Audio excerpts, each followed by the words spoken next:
Assalamualaikum warahmatullahi wabarakatuh. Halo semuanya, perkenalkan nama saya Fadil Muhammad Fikri dengan NPM 21221010080. Saya membuat video ini guna untuk memenuhi tugas ujian akhir semester mata kuliah Hukum Perdata Internasional. Dosen pengampunya Pak Idrus Al-Ghifari MH. Di sini saya akan menjelaskan materi-materi terkait hukum perdata internasional dari awal pertemuan sampai akhir menjelang UAS ini. Yang pertama yaitu adalah bab 1, pengertian dan ruang lingkup HPI. Nah, yang pertama istilah hukum perdata internasional ini istilahnya untuk mengartikan kaidah-kaidah hukum yang dibuat untuk menyelesaikan persoalan-persoalan yang melibatkan dua aturan hukum yang berbeda atau dua sistem hukum yang berbeda tanpa harus ada unsur hakim antar hukum asing.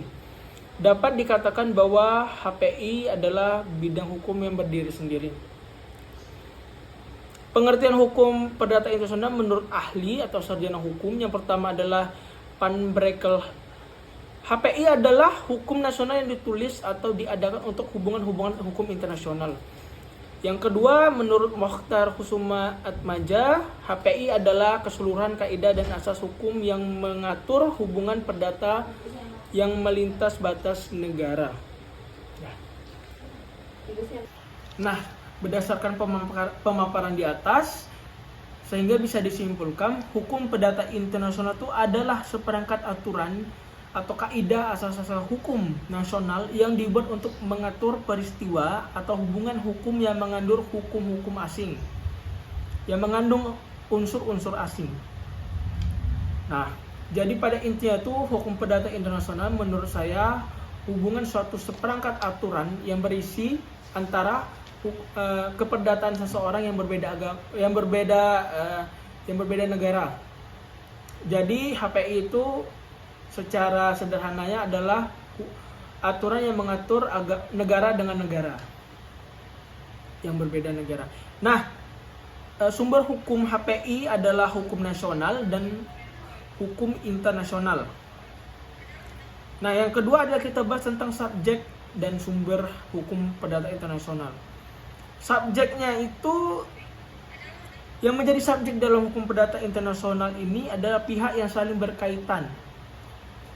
Subjek hukum perdata internasional ini dibeda menjadi 4. Yang pertama adalah negara, yang kedua individu atau perseorangan, yang ketiga adalah badan hukum, dan yang terakhir adalah organisasi internasional. Nah, sumber hukum perdata internasional ini yaitu adalah peraturan perundang-undangan, hukum kebiasaan, jurisprudensi, traktat atau perjanjian internasional. Nah, masalah-masalah pada hukum perdata internasional itu yaitu melingkupi hakim mana yang berwenang, hakim mana yang berlaku, maksud saya hukum mana yang berlaku. Yang terakhir adalah dan sampai mana di mana hakim nasional itu harus memperhatikan putusan hakim asing. Pembahasan terakhir pada bab 1 ini yaitu adalah ruang lingkup hukum perdata nasional yang dibedakan menjadi 4. Yang pertama adalah HPI sama dengan choice of law. Yang kedua adalah HPI sama dengan choice of law dan choice of jurisprudence. Yang ketiga adalah HPI sama dengan choice of law ditambah choice of jurisprudence dan condition des étrangers. Yang terakhir adalah HPI sama dengan choice of law ditambah dengan choice of jurisprudence, condition des étrangers dan nationalis. Bab 2 pada kali ini yaitu tentang titik-titik pertalian sebagai penentu persoalan HPI. Istilah dan pengertiannya, titik pertalian itu adalah hal-hal atau keadaan yang menyebabkan berlakunya suatu sistem hukum. Nah, titik pertautan atau titik pertalian ini dapat didefinisikan sebagai fakta-fakta, sekumpulan fakta perkara HPI yang menunjukkan pertautan antara perkara itu dengan suatu negara tertentu. Nah, macam-macam titik pertalian terbedakan menjadi 2. Yang pertama TPP atau titik pertalian primer, yang kedua adalah TPS titik pertalian sekunder. Nah, kalau TPP titik pertalian primer ini yaitu adalah metode yang pertama yang dilakukan. Pengertiannya adalah faktor-faktor atau keadaan sekumpulan fakta yang melahirkan menciptakan suatu HPI. Jadi titik pertalian primer ini merupakan suatu langkah awal pertama dalam menentukan suatu persoalan HPI atau hukum perdata biasa. Nah, faktor-faktor yang tergolong titik taut primer antara lain yang pertama kewarganegaraan, bendera kapal, domisili, tempat kediaman, kebangsaan badan hukum, pilihan hukum intern. Nah, sedangkan titik pertalian sekunder adalah hal-hal atau keadaan yang menentukan hukum mana yang berlaku dalam suatu hubungan hukum perdata internasional. Jadi setelah dilakukannya titik pertalian primer, maka dilakukanlah titik pertalian sekunder. Nah, titik pertalian sekunder ini berfungsi untuk menentukan hukum mana yang berlaku dalam suatu hubungan hukum perdata internasional. Setelah dipastikan TPP-nya bahwa itu merupakan suatu kasus HPI, maka dilaksanakan TPS titik pertalian sekunder. Dan selanjutnya bab ketiga yaitu status personal dan kaitannya dengan prinsip kewarganegaraan dan domisili.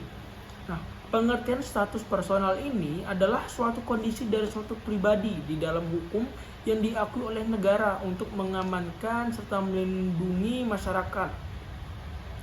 Nah, pada status personal ada yang namanya ruang lingkupnya. Terbagi menjadi 3 konsepsi. Yang pertama adalah konsep luas, konsepsi yang agak sempit, dan konsepsi yang sempit. Nah, di sini tertulis cara-cara menentukan status personal. Yang pertama adalah asas nasionalitas atau kewarganegaraan. Yang kedua adalah asas teritorialitas dan domisili. Nah, kalau asas nasionalitas atau kewarganegaraan itu memiliki wilayah tertentu, memiliki penduduk rakyat atau pemerintahan. Di samping itu ada 2 asas utama dalam menentukan nasionalitas seseorang, yaitu asas ius soli atau tempat kelahiran dan asas ius sanguinis atau keturunan. Nah, asas-asas dalam menentukan kewarganegaraan, yang pertama ada cara menentukan kewarganegaraan ya, yang tadi saya jelaskan, asas ius soli dan sanguinis. Cara mendapatkan kewarganegaraan Republik Indonesia yaitu ya dari warga negaranya, naturalisasi, perkawinan, pemberian pemerintah maksudnya. Nah, materi yang selanjutnya yaitu bab 4 kualifikasi hukum perdata internasional. Yang dimaksud dengan kualifikasi ini adalah suatu kewajiban untuk memilih salah satu hukum yang relevan dengan kasus yang dihadapi. Jadi kita ini mengkualifikasi dalam hukum perdata, yaitu membedakan, mengidentifikasi yang mana hukum perdata internasional ini dalam kasus yang dalam kasus tertentu seperti perkawinan, mungkin hukum perdata, mungkin hukum pidana dan hal yang sebagainya. Kualifikasi dibedakan menjadi 2. Yang pertama kualifikasi fakta. Proses kualifikasi yang dilakukan terhadap sekumpulan fakta yang dihadapi dalam sebuah peristiwa hukum. Yang kedua adalah kualifikasi hukum atau legal classification, penetapan tentang penggolongan atau pembagian seluruh kaidah hukum di dalam sebuah sistem hukum ke dalam pembidangan atau pengelompokan kategori hukum tertentu. Nah, macam-macam kualifikasi. Yang pertama yaitu teori kualifikasi. Yang kedua adalah kualifikasi hukum perdata internasional. Nah, yang teori kualifikasi itu terbagi menjadi 3 teori. Yang pertama kualifikasi menurut lex fori atau menurut hakim, teori kualifikasi lex causa. Yang ketiga adalah teori kualifikasi bertahap. Yang keempat adalah kualifikasi otonom. Sebagai tambahan, kualifikasi hukum perdata internasional terbagi menjadi 4. Yang pertama kualifikasi hukum perdata internasional status personal perkawinan, kualifikasi HPI hukum benda, kualifikasi HPI hukum kontrak, kualifikasi HPI perbuatan melawan hukum atau PMH. Nah, pada bab selanjutnya yaitu adalah penunjukan kembali atau biasa disebut dengan renvoi. Nah, renvoi ini adalah doktrin yang dimanfaatkan untuk menjauhi aturan atau kaidah yang telah ditetapkan sesuai dengan tata cara hukum perdata internasional yang normal. Jenis renvoi itu ada 2. Yang pertama remission, yang kedua adalah transmission. Kalau remission itu renvoy yang digunakan jika lex fori menentukan hukum asing. Dan hukum asing itu akan kembali lagi kepada yang menentukan, yaitu lex fori itu sendiri. Sedangkan kalau transmission adalah kaidah HPI asing yang menuju pada sistem hukum asing lainnya dan melakukan prosedur renvoy. Jadi pada intinya itu remission itu adalah hubungan dari hukum perdata internasional, hukum asing yang di sini, kemudian dia dari nasional ke hukum asing, terus itu hukum asing kembali lagi ke hukum nasional. Tidak dengan transmission, dia dari hukum nasional ke hukum asing, terus hukum asing ini menuju ke hukum asing yang lain atau hukum asing negara yang lainnya. Seperti itu. Pro dan kontra mengenai renvoy yang terbagi menjadi dua kelompok. Yang pertama pro terhadap renvoy, yang kedua adalah kontra terhadap renvoy. Yang pro itu beranggapan bahwa hukum kita menunjuk hukum asing karena menurut pendapatnya hukum asing dianggap paling tepat dan adil untuk menyelesaikan masalah. Kalau kemudian hukum asing berpendapat bahwa hukum kita sangat sesuai dalam pemecahan masalah itu, maka menunjuk kembali kepada hukum kita, maka penunjukan ini harus kita terima dan tidak boleh kita kembalikan lagi. Nah, yang kontra terhadap renvoy, hukum yang akan menguasai persoalan tersebut dinamakan lex causa. Jadi ketentuan penunjukan hanya menunjuk kepada lex causa ini yang terdapat di dalam hukum material. Lex causa ini dapat berupa hukum asing, tapi memungkinkan pula berupa hukum intern kita sendiri. Jika ketentuan penunjukan kita menunjuk kepada hukum asing, maka penunjukan ini ditujukan hanya kepada material yang langsung menyelesaikan persoalan. Bab selanjutnya itu adalah bab 6 yang berisi ketertiban umum dan hak-hak yang diperoleh.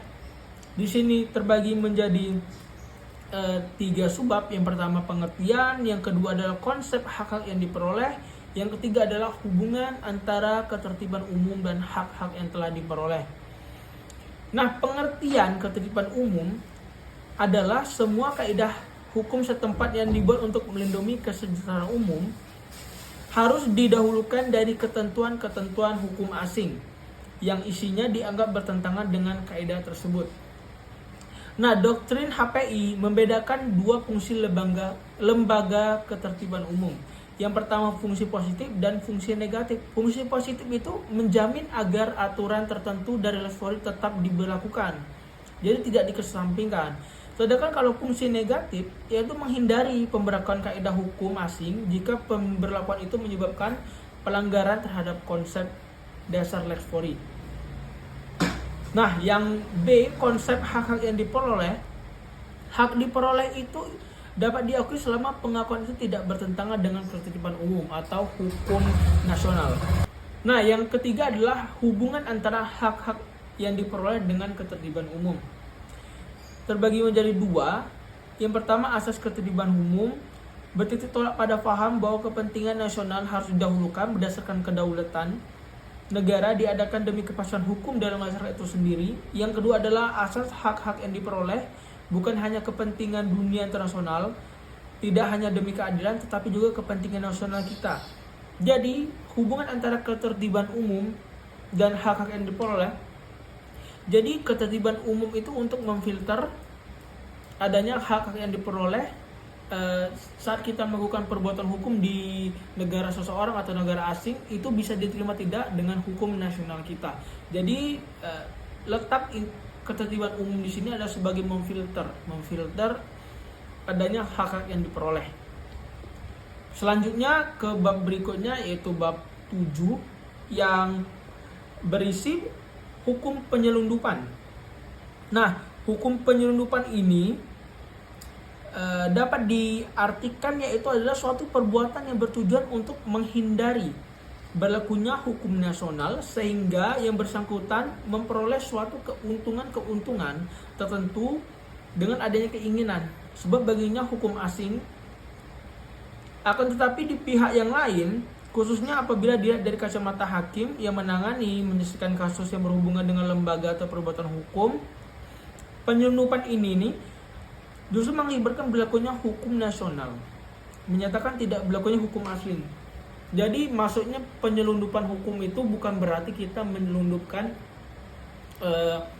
barang-barang yang berbau pidana seperti narkoba dan hal yang sebagainya, melainkan penyelundupan hukum ini apabila sebagai contoh kasus perkawinan di dalam Indonesia ini, undang-undang perkawinan kita ini tidak boleh untuk berpoligami lebih dari 4. Nah, kita ingin menyelundupkan hukum di negara-negara yang boleh berpoligami seperti negara Inggris misalnya.